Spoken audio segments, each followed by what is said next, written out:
Hello everybody, today we're installing our GTA car kit in 2008 Honda Element.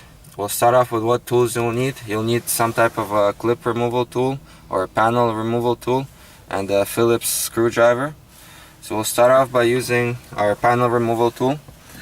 If you don't have this tool, you can also use the flathead screwdriver with a tape over it, some electrical tape, so you don't scratch any panels. But we're gonna start off. We have to remove this trim around the radio, and there's two notches here at the bottom. So we're just gonna put our tool here and we're just gonna twist it, and same on this side, and it releases the panel out. And then once you kind of release it, there's space here to put the tool here and undo it. Same thing on this side, and it just comes off. So there's 4 clips here, 1, 2, 3, 4. Be careful when you're removing the top ones because you can break this panel. And that was the hardest part of the installation. The next step is to take your Phillips screwdriver and remove these 4 screws. You can also use an 8mm socket if you by any chance strip these screws. So we're gonna go ahead and remove these 4 screws.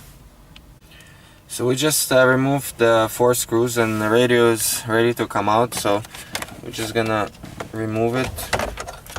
And at the back here, you're gonna see there's an open port, so that this is where the kit is gonna go. So I'm gonna show you the kit first. So you have your kit. So on one side, in the middle, you have your module, and on one side you have the connection. That's what's gonna go to the back of the radio. And then on the other side you have 2 outputs. One is for the iPod, iPhone cable, and also you have an auxiliary cable. So we can connect. You can have both connected to the module, and I'm gonna remove the radio and connect this to the back, just like that.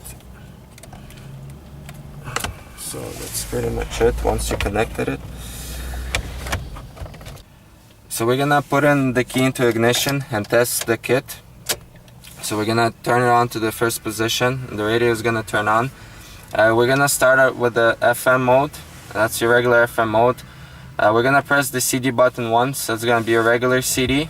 We're gonna press it again and it's gonna say CDC mode. This is the mode which you didn't have before, and it's gonna say this 4 track 7 when there's nothing connected. So you can connect the auxiliary and listen to auxiliary, but we're gonna test it with the Apple cable.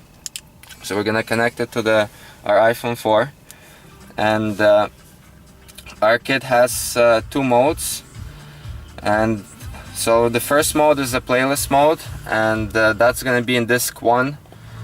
And in this mode you can switch the songs both from the radio and from the iPhone. So the iPhone is unlocked right now, so you can basically choose any playlist you want, and once you chose it, you can just switch the songs from the radio.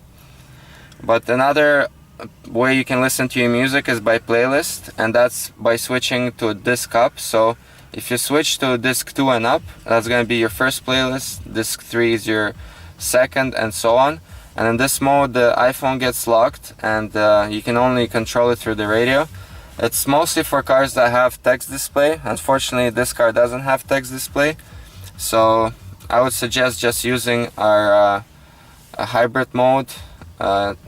And in this mode, like I said, everything is unlocked. You can choose whatever you like and then just switch the songs from the radio while you're driving. And that's pretty much it. If you come to your car and your iPod is locked and you can switch anything from here, you just have to switch to disc 1 and it's gonna unlock it automatically. So that's pretty much it. To make sure that the iPod plays through all your speakers and the controls work and everything like we show in the video.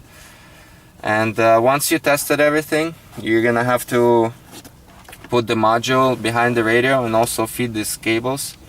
The best location on this car is the glove box. So you'd have to, there's these bump stops on the side, It's hard to see here, but there's two bump stops. Once you remove them, then the glove box drops, and you can feed the cable. Be careful when you're feeding the cable, because you have to have the radio out, and it doesn't really pull out much, so you'd have to feed it there to the side. It's also very hard to show, but there's space there for the wire to come to the glove box, and otherwise there's no real good spot unless you want to drill something, but I still don't know where you drill it. Maybe somebody can put it through for this, but we don't suggest you do that. So that's pretty much it. To put the radio back, it's the reverse of how we took it out, and like I said before, make sure everything works properly before you put everything back. And once again, this was a video for GTA Car Kits and 2008 Honda Element, and I hope you liked the video, and we'll see you next time.